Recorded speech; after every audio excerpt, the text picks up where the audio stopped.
Welcome back to the Harpreet Singh Show. Today's guest devotes his time raising awareness and giving back to his community. He is a member of Social Sport. Please welcome Bakr Khan. Welcome to the show. Thanks for having me, Harpreet. So I know there's so much that I want to learn about you today because I know you're super involved in your community, but tell me a little bit about your background and what inspired you to do everything that you're doing today. So for me, I went to 12 different schools. I was born in the States. I went to Muslim school, graduated from an all-boys Catholic school. I was all over the place, right? And what I started realizing was that we're not so different after all.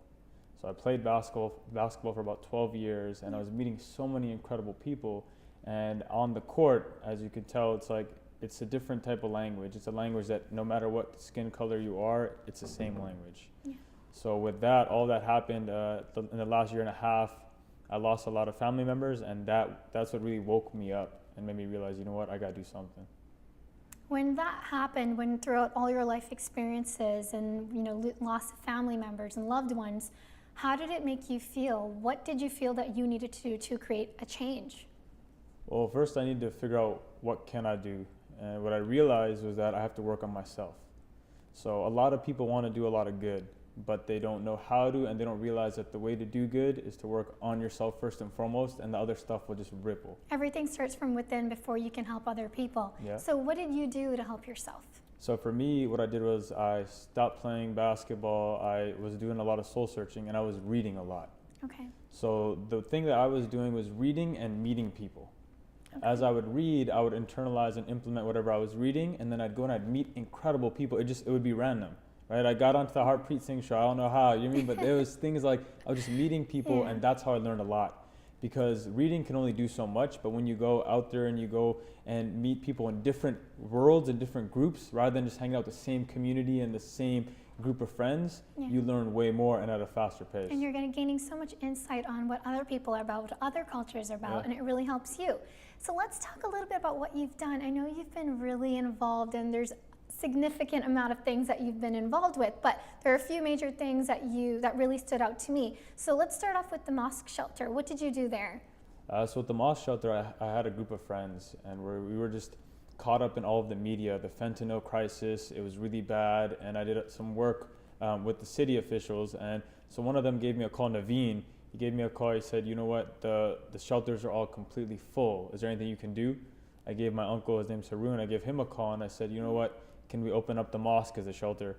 So we opened up the mosque. It was the first ever mosque created here, and my grandfather, his brother, made it actually. So what happened was we were lucky. We got to go past the bureaucracies and these institutions, and we ended up opening up that mosque for the week as a shelter. Okay. And it wasn't me, it was a bunch of people. It was my friend that was Christian, my friend that was atheist, my friend that was sick. It didn't matter.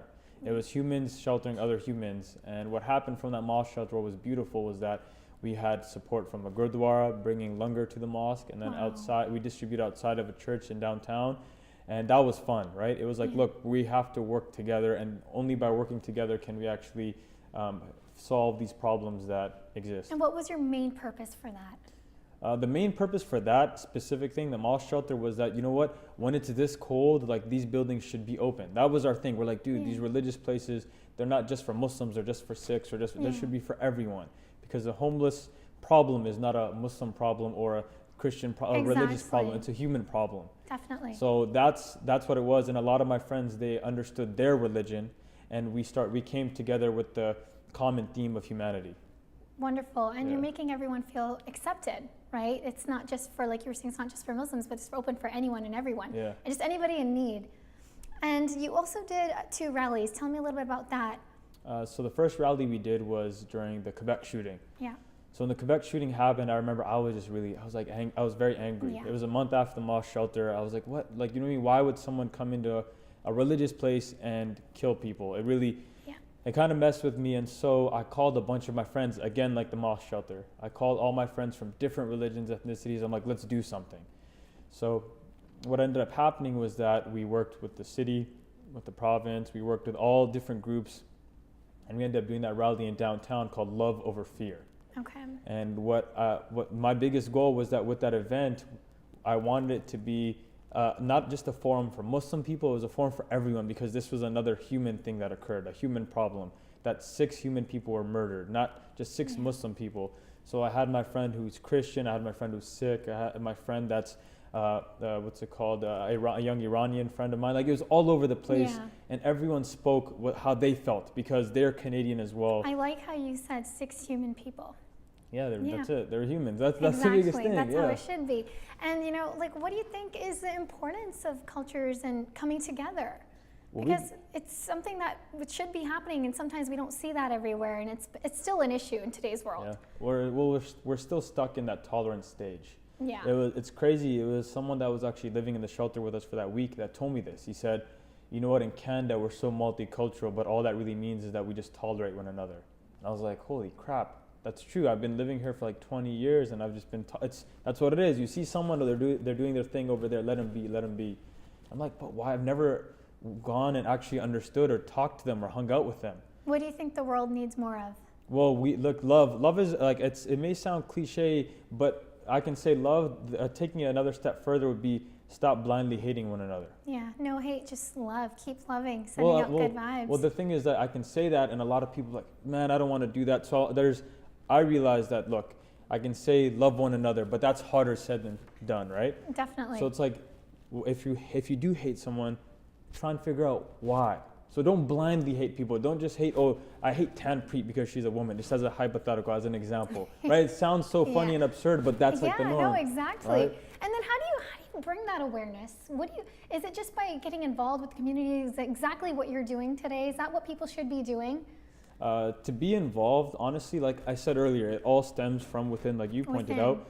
So if you want to get involved, figure out who you are first and foremost, and what you vibe with. Exactly. So maybe you play sports and you want to help people, help young. Actually, it's funny. One of my friends is a calligrapher. So in the morning, he's like, look, I just want to teach young kids how to do calligraphy because it really helped me when I was going through a rough patch. Yeah. So stuff like that. Figure out how you can impact the world by being you. Definitely. And what would you say philanthropy means to you? I don't even know. That word is thrown around everywhere. Everywhere. Yeah. Philanthropy. I don't do no philanthropy. I just be. That's it. I don't do nothing. I'm a human being. Yeah. No, that's amazing. I like that. And what would you say to people now that, that they say that they want to get involved and make a difference and try to bring everyone together? What is that first step after you do start within yourself and they decided that, yes, this is what I want to do, this is what I want to be? How can people get involved? I know you're a member of Social Sport. What are you doing with that? So Social Sport was created by my friend Estello, and he played rugby for a long time. I played basketball for a long time. So back to what I was saying at the beginning of the conversation, how, you know what, on that playing field, it doesn't matter where you come from. Exactly. Right? You're putting a ball in a hoop. So what Social Sport does, it takes the refugee and immigrant children and we put them in sports programs that already exist to better integrate them into the society. Because what we found was that a lot of these kids have so much energy and a lot of time, and they don't know what to do with it. And as they grow older, if they can't take it somewhere, they're gonna maybe go the wrong way. Right. So with that, we want to put them in these programs so that they can have a team, and they can realize, you know what, you're just like me, right? Like you have a different name, like there's differences, no doubt, but it's like on the soccer field, it doesn't matter. We're the same. And what kind of feedback have you received from the kids, their families, and just people around you? It's been incredible because these kids, for them, it's a night and day difference. Me and you going out to a rec center and just swimming, it's like, yeah, I went swimming. But to these kids, that's a huge deal. Some of them have never, ever gone swimming. There was a story actually where a bunch of them brought their underwear to go swimming because they didn't know, like, you go in shorts. They didn't know any of this stuff, right? Oh, so it was the first time ever. And then how does it make you feel just to even impact somebody's life like that, or seeing them smile and just feeling accepted? How does it make you feel? Well, the best example would be there's a young girl. For me, like, I've been with her for like maybe the last 3-4 months. Like, we've been she's been going to all the events with us. And the last event we did, which was where we took them ice skating. They'd never been ice skating before. I was horrible at ice skating, right? And when I dropped her off at her house with her brothers and sisters, she just like gave me a hug and she just like held on. And for me, I was like, you know what? Like, I remember as a kid when someone was there for me and someone believed in me. And it makes a difference, right? So at the end of the day, like, it's just little things, right? Just seeing that smile and smiling back, it makes a big difference. It makes a huge difference, and it can go a long way. And just to end off everything, what's a way people can be nicer every single day?